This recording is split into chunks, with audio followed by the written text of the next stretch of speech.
Today is day 77 on my journey to 2000, and my mic is really high up. And today I made a list of all the stuff, all the chess.com puzzles, the different themes that are included, because I feel like this is like tactics training. And I decided to do 100 made in one puzzles. So it only got up to 97. It didn't let me do more. And the last one was a made in two puzzle from 2000 to 3000 difficulty, which was like the highest that I could find. If I put any higher range, it was like, oh, no puzzles found, because it's made in one puzzles, right? So I was thinking like to kind of track that, and maybe not every day, but I want to try to like go through them. And after going through all of them once, I'll review by going over all of them again. And that's, I thought, would be really cool. I also played 2 games, which we'll look at over here. The second game was like over 100 moves and crazy. The first game, I didn't realize I was versing a 1700. I have to stop kind of being like, oh my god, it's a 1700. It's like, I'm going to be that rating, you know? So I have to just accept that. But anyway, we start with the modern defense, which is just you fianchetto the bishop right away, from my understanding. And I don't know how to play against it, but I understand that a quick kingside attack is probably good.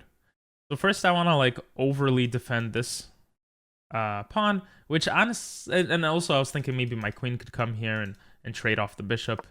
And I move like this just to support the center and to play a little more passively. And then finally I push the king side. Apparently they're like, yo, just get your knight out, which I don't do.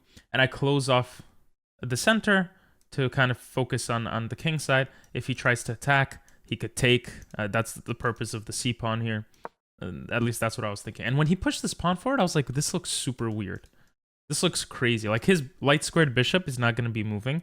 And maybe my light squared bishop can like pick off those pawns later. But I was still stuck to this idea of attacking the king side. So I start attacking, and then I'm like, okay, I might have to sacrifice here. Because I've been in games before where something like this happens, and it closes off the attack. And now what are we doing? We're going to be moving our knights around to try to get into the position, and it just looks, boring. It looks, I don't know, I didn't like it.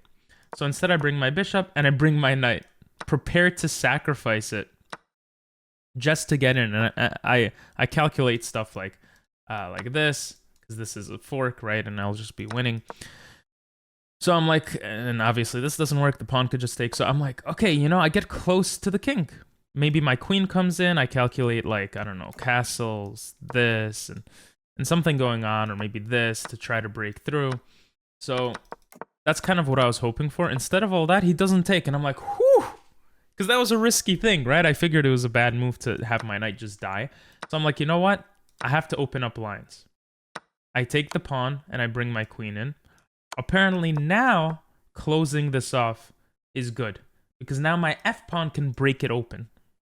And after takes, I mean, now I'm guessing my queen can come in, my bishop can come in with check. It looks kind of scary for black, but he's still fine. And you could see the engine thinks the same. Anyway, that's not what happens. I come in with my queen. I take this pawn. And to be honest, I could have played so well here. I kind of blitzed this move out thinking it's a free pawn. Very dumb of me. It's just stupid. Like, if I close it off now, the idea is probably get my queen out of the way to push the f pawn, right? And that was kind of the whole idea, to have... That's why this queen move isn't that good, because I need the f pawn to push through. Something like this. And we kind of looked at that. Maybe this. It's saying castling. I guess the rook is ready to push forward. That would be cool, actually. But I take and I lose my bishop, and I pretty much am aware that I'm gonna lose. I try to break into the position. I am kind of forced, I feel like, to trade stuff, and here he gets me to trade queens, and I'm like, this is not looking good. And he lets me... This is weird. He lets me trade... I thought he would pressure with this pawn, and he doesn't. So I'm just like, wait, I might have a chance, because this bishop can't do anything. All of my pawns are on dark squares, his pawns are on light squares. Okay, computer disagrees, but I thought I had a chance of a draw here. And then I realized I don't, because his king could just get into the position. I just blitz out moves that I know don't matter, and a few moves later I get checkmated.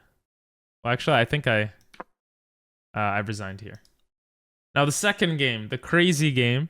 Look at this accuracy. I didn't even know we played this accurately.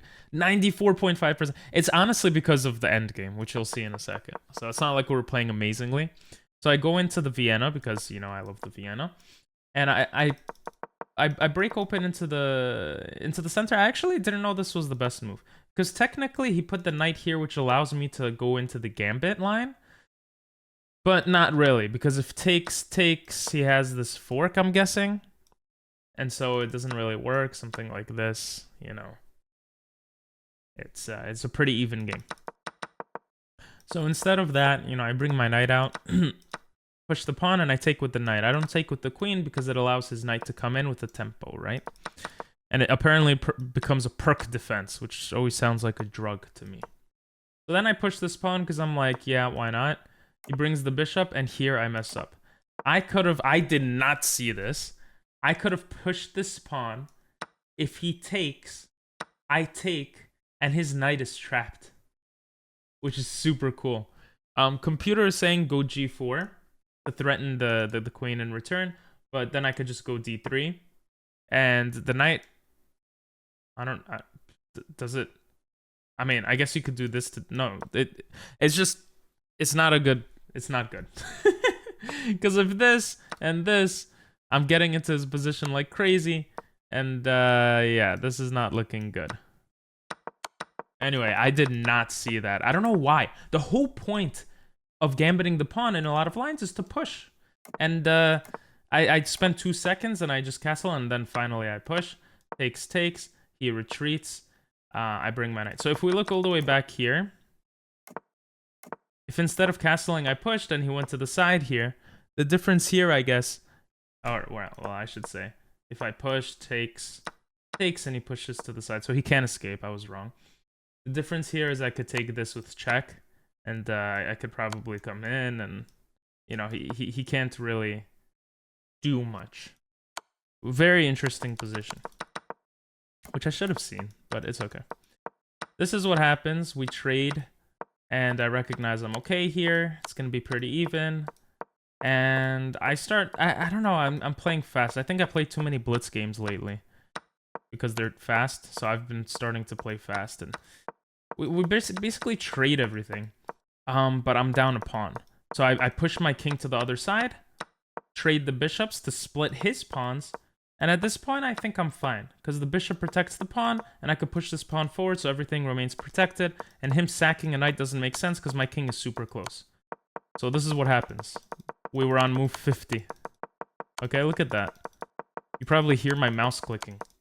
It's like, duh, duh, duh, duh, duh. It's just, he's trying to find a way in. And I have 15 seconds left on the clock. 15 seconds left.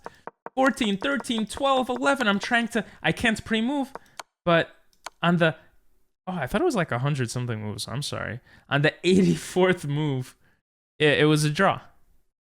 So I think we repeated 3 times. So that was, it's just a crazy game. We must have repeated 3 times, right? Yeah. Or maybe we just had, no, yeah, we repeated 3 times. So I hope you guys enjoyed today's video. I know we haven't played a game, like on the video. Let me know if you guys really want to see that, because I see a lot of other, you know, YouTubers do that are going, that are doing this type of challenge. So just let me know if you want to see those games. Maybe I'll make a community post asking too. But have a great one. Say post in the comments. I don't know if you watch this far. I really do appreciate you guys. And have a good one. Bye-bye.